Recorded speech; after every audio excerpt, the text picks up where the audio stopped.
Welcome to the vibrant and growing Rotary Club of Beaumont, the 72nd club founded in the world. Trivia question, when was that? What year? 1913. 1930. If you called 842-1913, you would find Jackie at her desk. Those on Zoom, we're asking you to mute your microphone. Please take a minute now to check in to your Rotary on Facebook page. You will find a membership proposal form on your desk, by the way. I just mentioned that to you. Today, we're happy to have 3 of our newest members of the club at the head table today. Perhaps this is a privilege we should reserve every second meeting of the month for our newest members. That'd be a great idea, wouldn't it? Yeah. So serving with invocation, Jacques Gagne, buyer, Coburn Supply. Pledges, Andrew Edwards, producer, J.S. Edwards and Sherlock Insurance Agency. And introduction of guests by Tara Timberlake, Communications Marketing Manager, McFadden Ward.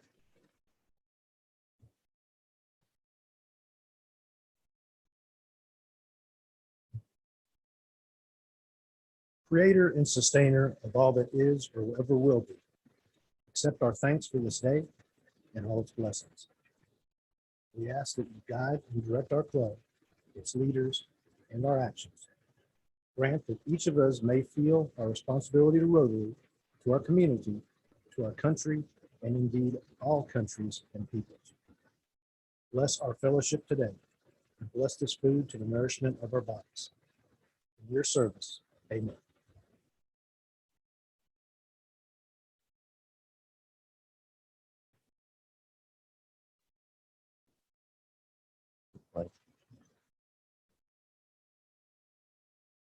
I pledge allegiance to the flag of the United States of America and to the republic for which it stands, one nation, under God, with liberty and justice for all.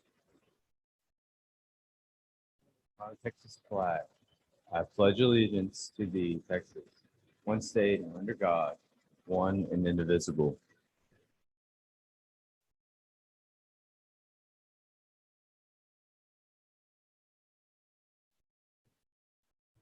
Okie doke. So we have some guests here today. Rotarian Joe Domino brought Linda Domino. Craig Escanilla brought Marco Bourne. Shaver Pierce brought Joey Kuzman. Let's see. Chuck Mason brought Irene Mason. Jay Wilson brought Jaquetta Walker. Karen Husbands brought Christina Loki. John Rollins brought Lauren Monitz. Christy Young brought Shada Shamina. Mandy Clayton brought Pam Berry. Kara Timberlake brought Rihanna Heft. Cindy Cherry brought Rebecca Patton. Randy Shelton brought Shay Rhodes. And Teresa Simpson brought Barbara Newhouse.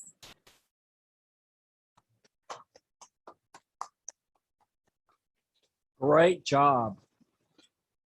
I'm recognizing today the Rotarian of the day, John Rollins, Public Relations Community Impact Director, United Way of Beaumont and North Jefferson County. John?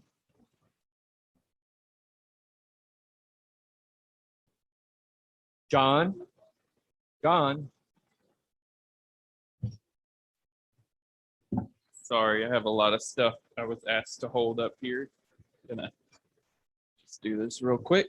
Hello, my name is John Rollins. Good afternoon, y'all. So United Way of Beaumont and North Jefferson County is partnering with the Beaumont Convention and Visitors Bureau this Saturday. This was supposed to happen last Saturday, but Mother Nature had other plans. So Bow Olympics will happen this Saturday from 11 to 5 in downtown Beaumont. We're going to try to have this event at the Great Lawn at outside of the event center if weather permitting. If not, we have an indoor contingency plan in place. So this is a full day of games, fun activities, lots of free activities. but there will be an area where we will be raising money for United Way's 20 local charities who we support in the community. We have great partners who are going to be participating in a dunk tank that day.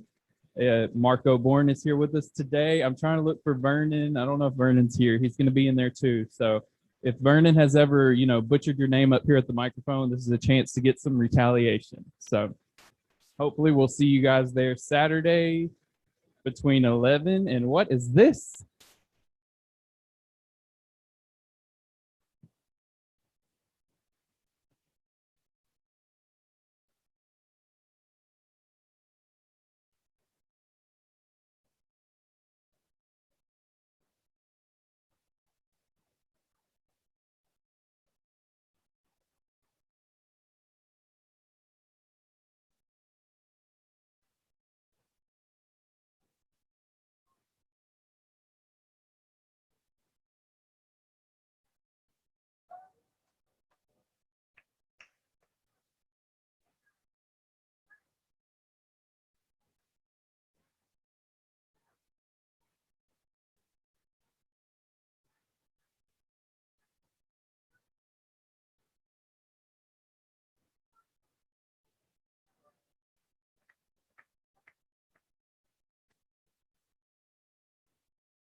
Yes, I said yes, like I said yes to being president of Rotary.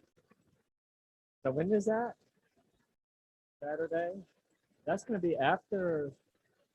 What else is happening? John Lee can tell us about next Saturday community service for the Rotary Club. John Lee.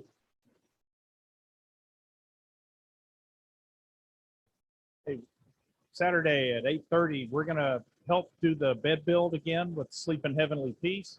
Anybody that's been involved in that, it's a really fun project. It does not take any skill level. We'll be doing some woodworking, but we can put you in a job that I promise you'll be able to do. Their office is at 2950 Milam, which is right at the corner of Milam and 4th Street. If you're not sure exactly where to go, that young lady right there at that table with the red hair, Jaquetta Walker, works across the street and will be able to give you exactly good directions on that. But if you meet there at 8:30, we'll get started probably a little bit before 9 o'clock. The last time we set a record for the number of beds that were built. So we want to try to break that. And I do believe Brad Brown is coming, but we'll let him cut out a little bit early so he can go do his next job. So please join us. It's a lot of fun. It's for a great cause. And we're normally done at 11:30. So 8:30 to 11:30 on Saturday morning, 2950 Milam, the corner of 4th and Milam. Thank you. Thank you, John. I'll be there. My wife Debbie will join me. And then soon after that, I have to zip off, I think. I don't know. Olympics. I'll be there.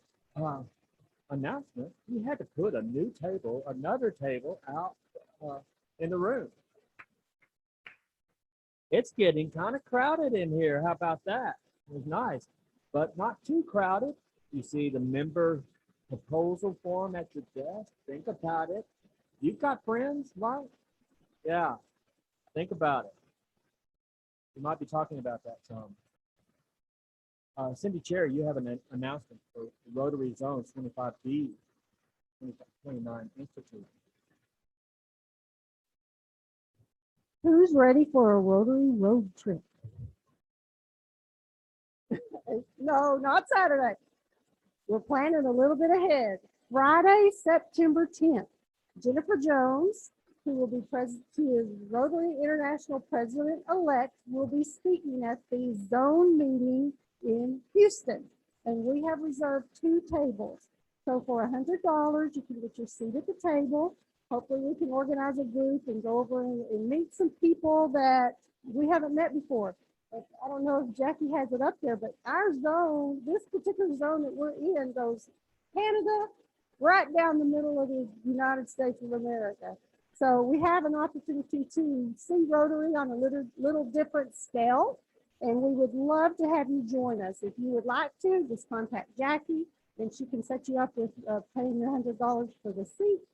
And then we will plan our trip over. So hope you, yes, Jennifer Jones actually spoke to our club on one of our International Women's Day down at the Laurels.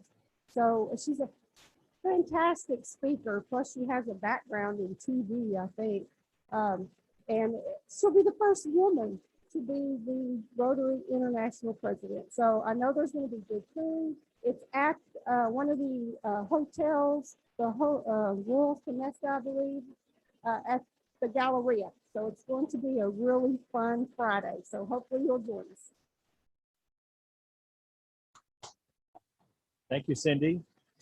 Now to introduce our guest speaker, Deborah Drago, Executive Director of Southeast Texas Nonprofit Development Center. Deborah?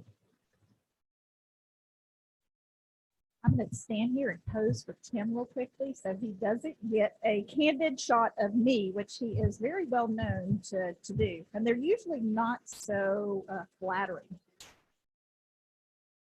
So it is my pleasure to introduce our speaker, Callie Summerlin. Callie, who is a fellow Rotarian, joined the Rotary Club of Port Arthur in 2012, where she has served on their board of directors from 2013 to 2020 and has been the president years 2018 and 19. She received her bachelor's in English and Spanish from Lamar University, where she was an honors student, which is formerly, I guess it was called the Honors College, but now is known as the Rio Honors College. She was also a McNair Scholar and had the opportunity to study abroad in Spain. She has been the sales and marketing director at the Port Arthur Port Arthur Convention and Visitors Bureau since December of 2011.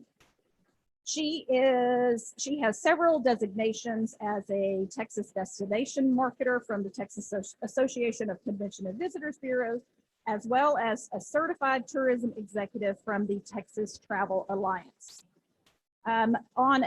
On a more civic note, she serves on the board at her church as the director of, and this was a long list of responsibilities that she assisted her church.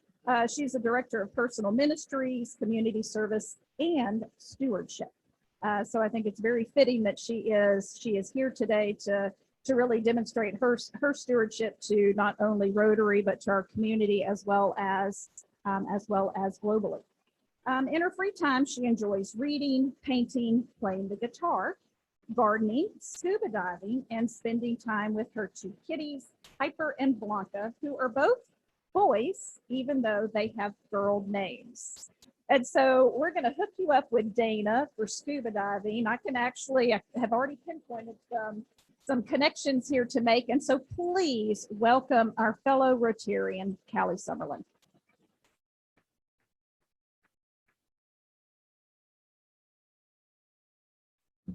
Well, good afternoon, everyone. I just want to say thank you so much for the club for having me. I was originally scheduled to be here last year, but we decided that this presentation is better done in person. So why wouldn't we wait a year? And I'm so thankful to be back. Thank you to Deborah for introducing me to a brand new president. You've been so gracious. Jackie and all the rest of the team. It's so nice to see familiar faces. It's truly heartwarming to be back in your company. So thanks so much for everything that you do. We're going to go ahead and get started. Now, I want to start out by saying that it's been 2 years since we were in Guatemala. And that may not seem like it's a long time, but when those memories started popping up on Facebook last month, I thought, wow, it feels like it's been a lot longer. So much has happened in the world, not to mention when COVID hit, I was on a mission trip in Cuba, which got cut short. And we all know kind of what's happening in Cuba right now. I've got friends there who are suffering tremendously under the trials and tribulations they're currently experiencing. So my heart is with them. My heart is also with the folks in Guatemala. And it's just my prayer today that I will say something that will touch your heart, that will inspire you, and that will recommit you to Rotary. Amen. So Antigua, Guatemala. So in the preparation for my presidential year, I went to Pets, and I just have to say that I loved Pets. I loved every minute of Pets. And the only thing that I could think the whole time I was there was, man, I wish I could have gone when I was president-elect nominee. That would have been wonderful. Well, as it were, after a couple of days of meetings, people are exhausted, they're ready to sleep, maybe they want to go out and enjoy their friends. And on that very last night, a lot of local friends that were there said, hey, let's skip the meal, let's go have dinner, let's relax, let's just enjoy this experience. But something really ticked in my heart that said, no, you should go to that meeting. And I'm so thankful that I did, because I happened to sit down next to Gerald Robinson, who was the incoming district governor. I think it was 5790. And we sat down and we started to talk, and he looked at his friends and we were talking about our passions and our commitments. And they looked at me and they said, would you like to go on a service trip? Would you like to go with us to Guatemala? And I just wanted to cry in that moment, because I thought, what if I didn't come to this meeting? This never would have happened. I'm not sure what the point is, but I'll figure it out real quick. Is that right? All right, so Guatemala, June 2019. So this project happened, it was over the course of about 3 to 4 days in June of 2019. It consisted of 60 Rotarians from Texas, California, and Canada. And I was just telling Deborah that it's so ironic, because guess who was from Canada who came on that trip? Miss Jennifer Jones. So she was our Canadian representative, as well as one of her girlfriends that she brought along to experience the blessing of Rotary. And we embarked, as you can see, 10 districts, 52 clubs on this excursion to Guatemala. Check this out. All right. So I just wanted to give you a little geography before we get started. So we flew into Guatemala, but if you look down at the south, you see the city of Antigua. You see the south down there. That's where we were. And I just want to give you a little information about Antigua. So Antigua is a small city in the central highland region of Guatemala. It is surrounded by volcanoes and renowned for its preserved Spanish Baroque influenced architecture and buildings. Many of these buildings were restored in 1773 after a major earthquake sort of destroyed them. And it was at that point, after a 200-year placement in Guatemala's history and even in Central America, that the capital of Guatemala moved from Antigua to what we know it today as Guatemala City. And then in 1979, this place was designated a UNESCO World Heritage Site. And as you can see, it's very beautiful and worthwhile. So when we arrived there in Guatemala, I just wanted to kind of show you just a little bit around the town, just to familiarize yourself with the comings and goings of Guatemala. This is a little duplex and plaza where you can see churches and things like that. But right in the back of all that, you're seeing those active volcanoes. This will be pertinent in just a little bit. And then the night that we arrived in Guatemala, we had a tour guide there, and she kind of was taking us around the city of Guatemala. And as you can see, the way that I'm dressed and in the display table in the back, you can see some of the traditional wares and things that you can acquire when you're walking the streets of this beautiful historic city. And then right next to that, you will see these modern stores where you have interiors and decorations that are very much in the modern way. So when you're walking through Antigua, you get this feeling of being both in the old world and in the new world. They're very renowned for their architecture and design there. So this is Hotel Casa Santo Domingo. This is a hotel that we were able to stay at. It was formerly a convent there at Santo Domingo, and now it is a hotel where you can stay. And obviously, it's very beautiful. And then there are 6 museums on site. There's a chocolatier there. There's really, really beautiful remnants of a world past that you can kind of go in there and see all of that. And that is my view there from my room. So it was a very beautiful place. We were very well accommodated as Rotarians.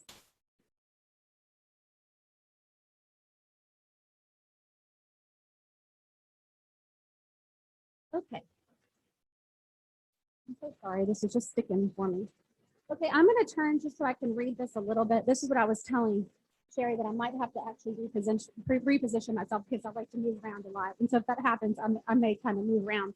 So the why. Why did we go to Guatemala? Why did Rotary International bite off on a trip just like this? The facts and the why. Most Guatemalans attempting entry into the U.S. are fleeing poverty. Guatemala has the worst education system in Latin America. They have the highest level of malnutrition and maternal infant mortality.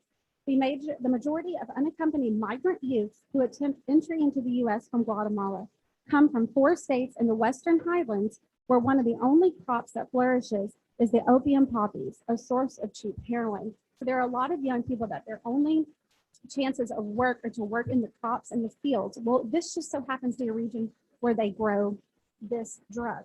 And so that's their choice. They can work there or they can try to flee and find a better situation. 2018 saw a 50% increase in the migrant kids intercepted at the U.S. border. These youths feel their only options are illegal entry into the U.S. or working in a poppy production. Majority of youth only have a 6th grade education. The projects. So these projects were threefold. The first one was an at-risk youth fast-track employment project. The second was a project at Antigua School Rehabilitation Hygiene Improvement Project. And the second one was the third one was responding to Volcan Fuego, which was a major eruption that happened there in 2018.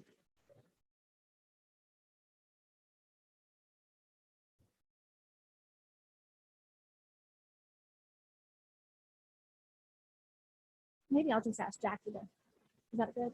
Okay, that's what we'll do. We'll do that so I can have free hands and just talk to you freely. So this was the travel brochure that we got where we could kind of go over and decide, what it is that we wanted to be interested in the project. You can see the 3 different sections. And as we go through this presentation, I'll give you a little more information. Okay. So all of these projects together were a $250,000 investment into this region. All right. So what happened was after we got there in the mornings, we would get up and we'd all get together, and that's me sitting in the back of the van heading off to our first project. These buses, I just kind of wanted to give you a visual. You could be walking through the city of Antigua and you look over and you see a bus and it says like Sacramento, California, or Boise, Idaho, and you kind of take a second look and you realize they've received buses from America, they've repainted them, and this is their public transportation in and around Antigua. This was our first project site. It was an elementary school called Coronado, and that's where we were first doing some rehabilitation to the premises. They were going to get a computer lab. We were doing some painting. You can follow along. And that's me standing by the sign and us as we kind of started to get prepared to do the project today. So, one of the things that we wanted to do was reface the building. Now, as you all know, especially been in Rotary a long time, you know that when these projects land in these destinations, we are just the beginning phases of these projects. Rotary is very committed to doing things in a certain way to where it has long-term benefits, but it's also very sustainable. So all of these projects that we were embarking on, some of them didn't even get approved until 3 days before we landed on site.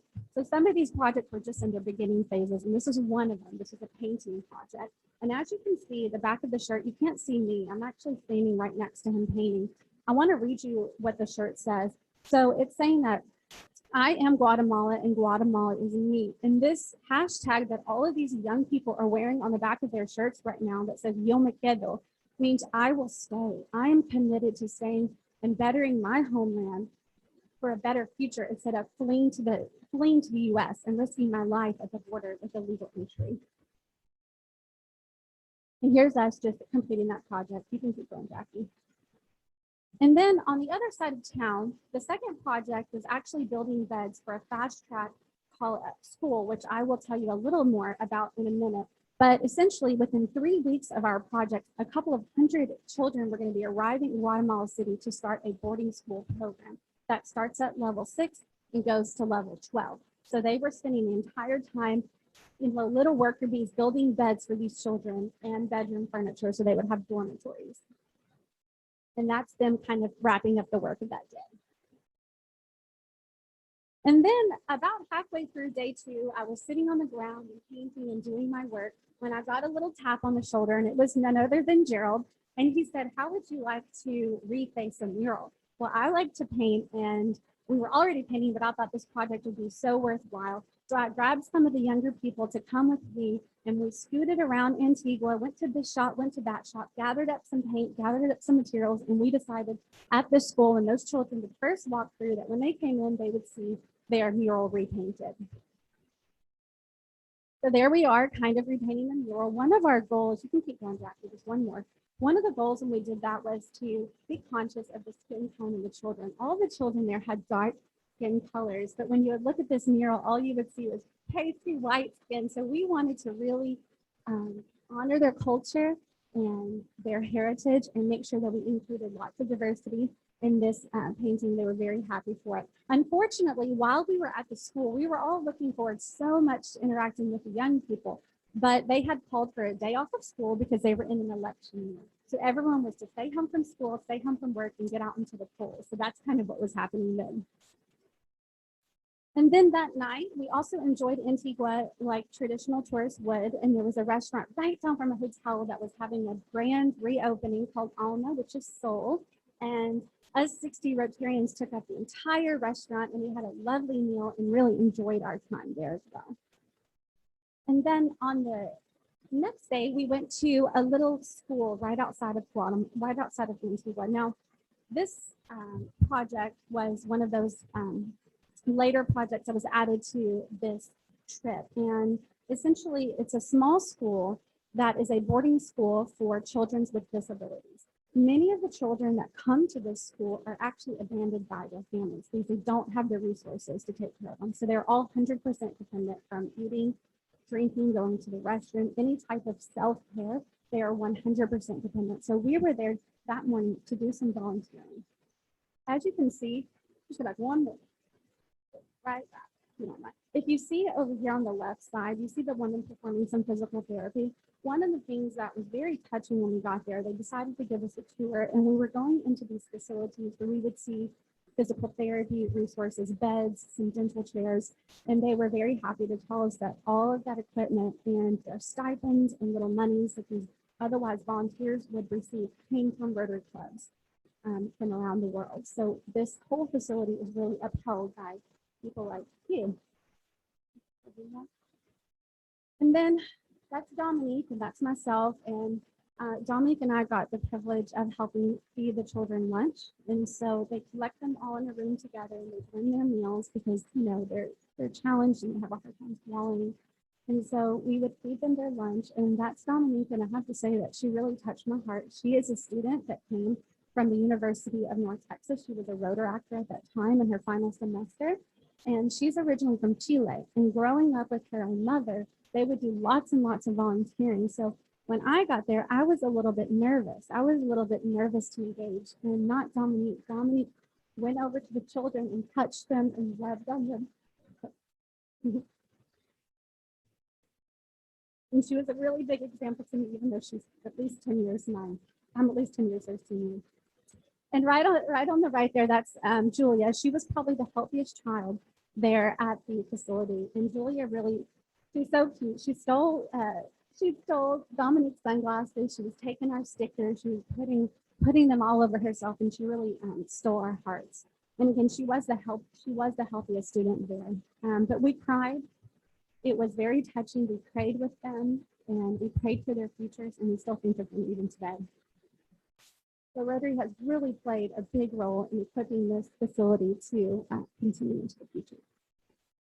And there we are. We actually went over to the other side of the school, is an elementary school. So we went over with some supplies, some candies. We did some piñatas with the kids and just really spent time with them. We sang songs with them. And we just really spent our morning spending time at the school. The other part of the project that afternoon was to do a limestone wash on the outer wall. And so we got cleaned up, we had some lunch, and we went out and we started to work on repainting this entire wall.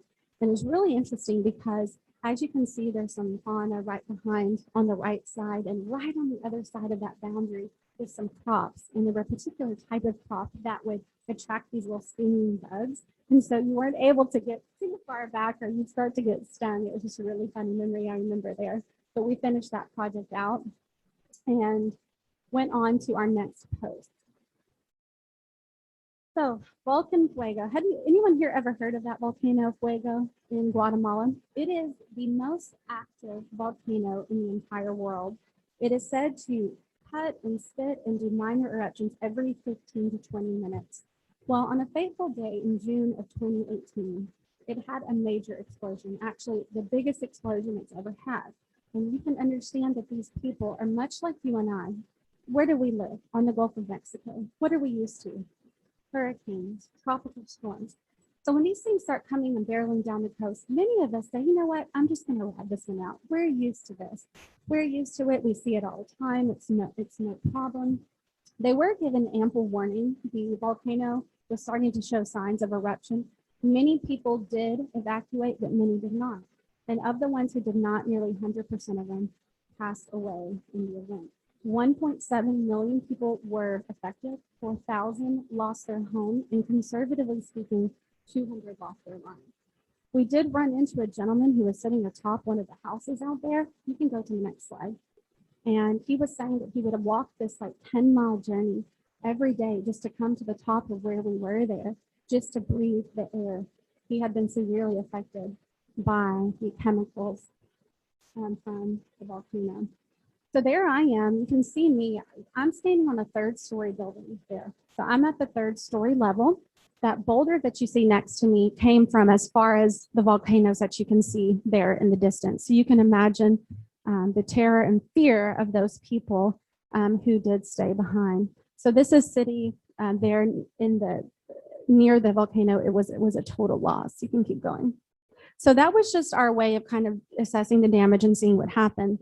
The third part of this project is working with the National Reconstruction Committee there with Rotary to help rehome all of these families who are now displaced and living here in these shanty towns, which were a little bit down the road. So after we visited the site, we went down and we spent time with the children. They were all in lovely moods. They didn't seem to have much, as you can imagine, but we were there to deliver just some immediate needs and resources and things like that. Gerald and his companions also brought 6 huge piñatas just to play piñatas with them. And they were so happy to play these games and have just a little respite from the trials that they were enduring. So that project is a very long-term project that they were still working on getting community partners and different agencies to come in and help with their recovery. And then, of course, if you've ever been on a Rotary Global Service project, you know at the end, you have a nice meal with everyone and they give you your official flag. And that's myself and Gerald. Obviously, I'm wearing the same clothes that I was wearing that night. So it was a lovely project. You can keep going. And then I'm just going to add just a little bit more because it's one of the things you're going to hear Gerald say in the video is that being there is as important as the work that you do. So as you know, the human connection is, you're seeing here in your theme for this year, that service does change people's lives. And just being there, just having those conversations, just being someone from our country who's left all behind to go there and be at service to them, that is the most impactful thing that you can do. So never think that you don't have the means or the wherewithal or the talent or anything to get out and serve others, especially in an international capacity, because just seeing your face lets these folks know that they're not alone in the world. And they are people like me and you who are thinking about them. You can go on. So after the trip, you know, it was a funny story because I forgot that I was on military time and I almost missed my flight that was scheduled for about 4 o'clock that morning, not 4 p.m. from Guatemala City. And the phone kept ringing in my room. And I was saying, no, it's not Toll. And they said, Miss Summerlin, your driver's here. So at about 3:40 in the morning, I had to get up, pack everything, jump on the plane, get over to Guatemala City, do all of this. And I flew upwards to Petén, which is the northernmost department of Guatemala. They say departments, we say states. So it's the lowlands, but it is the northern region. You can go ahead. And there I had a driver who picked me up from the airport, and he brought me over to Flores, which is this beautiful, colorful city you see behind me. And he decided he was going to go have lunch with his wife. So he just dropped me off and said, I'll be back to get you in about 2 hours. So I was just able to run around and enjoy the city of Flores. You can keep going. I'm just showing you some atmosphere. And then I just wanted to share that while I was there, I decided to post a picture of myself and that destination. And within 20 minutes, their tourism bureau had re-shared my picture. And it was just a really sweet thing. It's nice to share these things. And it's really great for the destination too, to see people coming in and out and enjoying their facilities. And then as you can see, I don't know if you saw when I first came in, this wheat bill, I met this woman, and I just kind of wanted to tell you a little bit about her. Her name is Marta, and she runs a shop there where she sells handmade items. Her mother had recently passed away, but they spent 8 months hand sewing this garment that I'm holding here. And it was way, way in the back. And she said she felt like it was one of her most special creations ever, and one of the last things that she made with her mother. You can see that it's adorned with quetzals, which is the national bird and symbol in Guatemala. The quetzal is also what their currency is named, quetzales. So I was able to spend time with her, and just towards the end, I just so happened to ask her how old she was. And Mata is only 40 years old, but she was pregnant. But you can see by looking at her, just the evidence of like sort of the difficulties in her life, being only 40. So it was so special. Usually I like to haggle and play that game, but after getting to know her for about 45 minutes, whatever price she told me, that's the price I paid, and I was happy to do so. You can go on. And then Rolando brought me there to where I was staying, Casa Villa Maya, which is a little hotel in the Mayan region. And I'm just showing you this just to show you how nice their accommodations are there. That was my room. And I took my meals there out on the patio. They had wonderful food and service. And every evening after my trips, I would come back and have a meal sitting right there. I did do this by myself, by the way. A lot of the people on this trip scattered around the country. Some groups went here, some groups went there, but I really wanted to see the Mayan region, and that's what I did. So I had a private tour the next day. That's Yaxha. And I had a woman who I was with about half the day before she told me that, oh, wait, I'm Rolando's wife. So the gentleman who had chauffeured me the day before was her husband. So she was really sweet. And when you spend that kind of quality time with people, you really get to know them. And she really touched my heart. And then the following day, I had a group tour, a different group tour with a different group leader. And we went to Tikal. Has anyone here ever been to Tikal or any of the Mayan? It's beautiful and it's breathtaking and it's bigger than you can even imagine. And it seems to go on for miles and miles and miles. So there we were. And I just wanted to give a little anecdote. You see in the distance over to my left, you can see Tikal kind of rising in the distance. That's what you just saw on that previous slide. And I like to tell the joke that you see me standing on the ledge. You can see that I'm high up. I'm high above the canopy. And listen, this isn't the US. This is Guatemala. So look, there's no barriers. If you fall, you fall.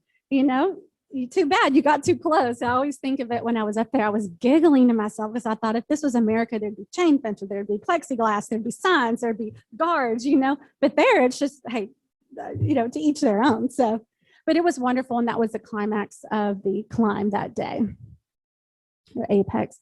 And I just wanted to wrap up. Before we get to the video, I just wanted to tell you just a little bit about these boys and how special they were to us. They came to us from the eastern side of the country. They came to help us with their projects, and they are part of one of the arms of this project, which is the fast track school that's there in Livingston. And basically what it does is this. In Guatemala, if you have a high school education, your chances of getting a job are about 10%. So a Rotarian many, many years ago started a school that was a boarding school, And kids would do 3 years of middle school plus 3 years of high school. So they would combine it into 6 years. In order to even apply to the school, the student must be willing to go to the school and do 3 weeks of labor before they earn a position to even apply for the school. Once they're in the school, they do leave their families behind, and they do 3 hours of schoolwork a day plus 5 hours in their chosen field of study. It's actually internships at the companies that they're going to work for. And it's 2 tracks. They can go into tourism or into technical school. So their lives are relatively changed by this project. Now, when they graduate from the school, their chances of getting a job are nearly 100% compared to the 10% that I mentioned before. When it comes to girls, the mission of this school is to take young girls who would otherwise be getting married at the ages of 13 or 14, having pregnancies and growing up way too young, the opportunity to get an education. And you may be asking or thinking, what happened to these kids during COVID? What happened to these schools during COVID? Well, I called yesterday our friend that runs this school, and he was telling me that during COVID, the situation got worse because the economy suffered, and these children had even more reason to try to flee to the US. So there were even more children being deported back to Guatemala, increasing their need for even more schools. So this Guatemala project with the beds, Guatemala City project with the beds and things like that, that is what we were starting, was another pilot project. That school has been so successful that even the Guatemalan government has taken note and are supporting them, spreading these schools around the country. When I talked to my friend Steve, he said since we were there, 3 Rotary clubs had been down to do similar projects to keep this going. Of course, I don't want to be done with Guatemala. So I said, is there a chance I can come back? And he said, Callie, there's a club in Florida who's planning a trip next year. I'm hoping, if not the year after, and you're going to be the first one I call when I find out. They're going to be willing to let you come, and I know it's going to be a great time. So I'm really thankful for that. You can go one more. And you may be asking, when you go on an international trip, what's one of the most important things that you come home with memories of? Oh, the food, the food. The food was so good. And I'm a plant-based vegetarian, and I'll just tell you, in the US, you're relegated mostly to side dishes. You might order some mashed potatoes, maybe there's corn on the menu, you know what I mean. But there, it's very well known, and people plan for vegetarian meals. It's on their menus. So this was the very last meal that I had when I was there at Tikal, and it couldn't have been more nutritious and delicious. And I feel like I came back even healthier than being at home. So that was wonderful. And this is Dominique. You saw Dominique with the little child at the school. She was a student who was wrapping up her time at University of North Texas, and her and I just really bonded. We became really good friends. We'd never known of each other. We met there in Guatemala, and the picture on the right was a year later. I had a conference up in Denton, so we met together for lunch, and I was just on the phone with her yesterday. So she's starting her career. She's starting her life. We've stayed in touch, and Rotary really connected us. And I feel like Dominique's going to be in my life forever. And I just kind of wanted to show you that this is some of the impact that comes out of a trip like that. With Rotary that you make lifelong friends, but when you join hands for an international project, your lives are never the same, and you're eternally bonded with those people that you were there with. And we're going to wrap up this presentation with a video, if Miss Jackie can pull it up. If we don't have time, we can cut it off. It's fine.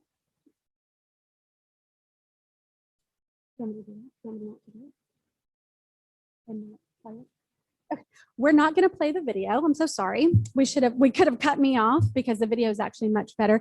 But Jennifer Jones is on the video. She was there. We became good friends on that trip, and I'm hoping that I can sort of see her again very soon. And again, I'm so sorry. This trip, again, it was 2 years ago. Cuba has happened in the meantime, but I appreciate your patience and staying with me as we got through the project. And I hope that you are inspired to consider the option that maybe that would be you on a trip someday. And I hope that it happens for you. It has a way of working out if it's in your heart to do international mission work. So thank you for having me.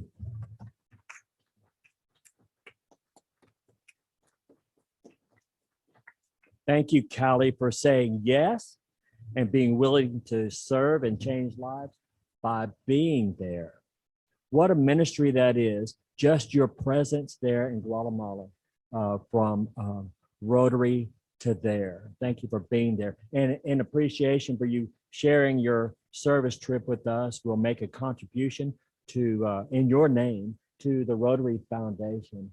And we very much appreciate you being here. And it is the Rotary Foundation that provides the funding for trips like Callie has made and trips that you can make to serve and change lives. I hope you're inspired by Callie's willingness to say yes to serve and change lives. And I hope that you can see how the vision for international service has impacted Callie's life permanently and bettered her life and bettered the lives of the people she has served and promises to continue to serve. You can serve internationally or serve in your club. And you may notice here to your right a long table of service opportunities for your club. And I'm going to ask our board of directors after we conclude to gather around your area of service there that you're responsible for. And as our members leave the club, leave the meeting, you'll have an opportunity to find your area of service there, find a board member to explain it to you. And that's what the end of this meeting will be about when we adjourn. Thank you, Callie, again, for calling us to action to serve and change lives. After the four-way test, we'll give you opportunity to visit with board members about that. Looking ahead, next week's, let me ask, are y'all ready for some football? I think so. Our next week's speaker will be Blaine Morgan, head football coach at Lamar University. Come and join us to talk a little football, right? LU. Yes. Thank you, Marco, for bringing Blaine to our community. It's a fine man and fine football coach and a great mentor to young athletes and students. Four-way test of the things I just love banging it. Please stand with me as we say the four-way test of the things we think, say, or do first, second, third, and fourth. Have a good week and serve.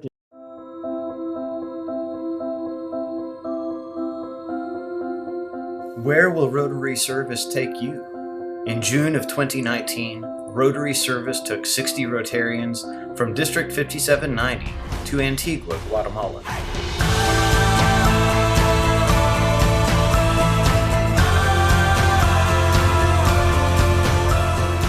There they worked with local Rotarians to improve education and the local economy. This is a wonderful trail. I have never done anything like this before. I've been a Rotarian for a number of years, but never been able to go on an international service trail. And it's been wonderful to get to know other Rotarians and other parts of our district. You know, to be able to give back to someone that is not as fortunate as we are. I mean, we live in a country where we have so much that we take for granted. And then we come to a place like Guatemala where there's been so much devastation. So to be able to come here and to help in some small way, it's just been such a blessing to me. It really is nice when, you know, we can take cultures and continents and countries and everything else and just be able to mesh into one and to show up, and it doesn't matter, you know, where you're from, that we just hop into service together. That nothing you do here in the next 3 days is as important as you being here for the next 3 days. With that I mean, we could all sit at home and hire a Guatemalan to paint, and it would cost $20 a day, $15 a day, and we could all sit at home and do that, and we'd be fine. The painting wasn't the point. Now, one of the reasons I came on this trip is that I really wanted to do something hands-on, to be able to be with people and with Rotarians. It really is a gift. Gerald Well, Robinson, it was our last night at Pets in Dallas, just before my presidential year, which is this year. It's my last week as president, which is amazing. And we just so happened to have dinner together, and we were talking about our backgrounds and the things we were passionate about, and he sort of paused, and then he looked over and said, would you like to go on a service trip? And a year later, here we are. So it was a wonderful opportunity, and I'm so happy to be here. This will definitely not be my last trip. Rotarians also helped build bunk beds for a school in Guatemala City, part of a pilot project. Well, we set up a little Keebler Elf shop, and we got kind of integrated the Rotarians that are coming in from the States with the kids that are here locally, and they're working in groups at different stations to drill various holes and assemble basically parts to ship to Guatemala City and assemble 3 stack bunk beds.